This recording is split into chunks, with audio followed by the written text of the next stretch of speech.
जब तुम्हारी दिलचस्पी, तुम्हारा हुनर उसे नुमाया करे और हर खाने वाले को वो पसंद आए।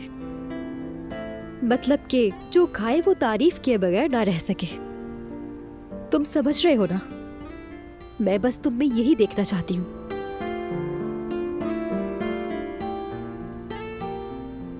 चलो खैर, अब हम टेस्ट करते हैं इसे।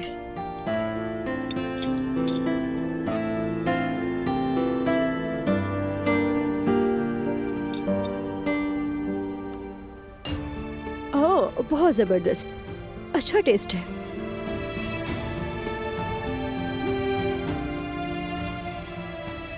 इस बार वैसा नहीं बना। ना नमक है ना जायका।